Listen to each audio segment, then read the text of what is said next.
It was spying on a truly vast scale. This programme has seen the work logs of a private investigator who says he was hired by the News of the World to keep scores of high-profile figures under surveillance.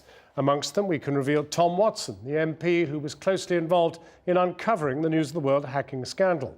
The former Director of Public Prosecutions, Ken MacDonald. Amongst the other names on the list were Princes William and Harry. Our political correspondent, Michael Crick, has this. These are the logs of the private investigator Derek Webb from 2003 to 2011, when he claims he worked exclusively for the News of the World on surveillance, which, unlike phone hacking, isn't illegal. Pages of names which he says the news desk asked him to pursue, how long each job lasted, and what fee Webb claimed. There are scores of names on this surveillance log covering Derek Webb's work over a period of 8 years. There's Prince William. There are various sportsmen such as Sir Alex Ferguson, David Beckham and Gary Lineker, and a string of big-name politicians, most of them Labour: Alan Johnson, David Miliband, Harriet Harman, Charles Clarke, but also the Lib Dem Charles Kennedy and the Mayor of London, Boris Johnson. But perhaps most intriguing when it comes to the phone hacking issue is the Labour backbencher Tom Watson.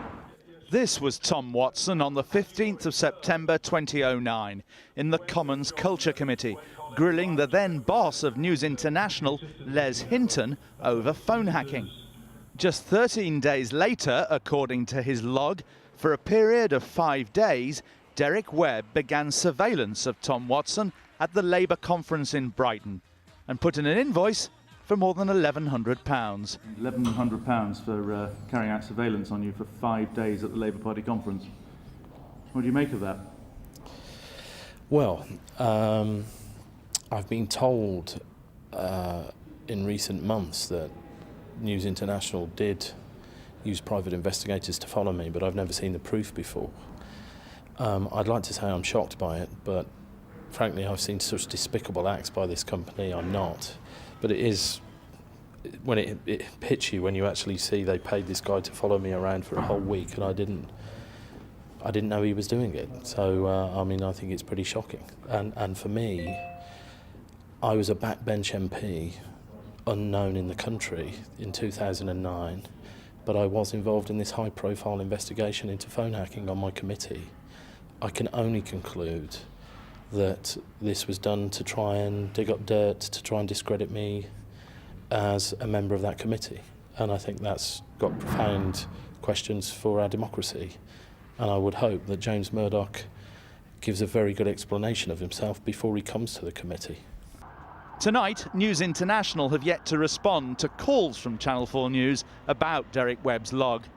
James Murdoch, though, will have to respond when he comes before the Culture Committee on Thursday.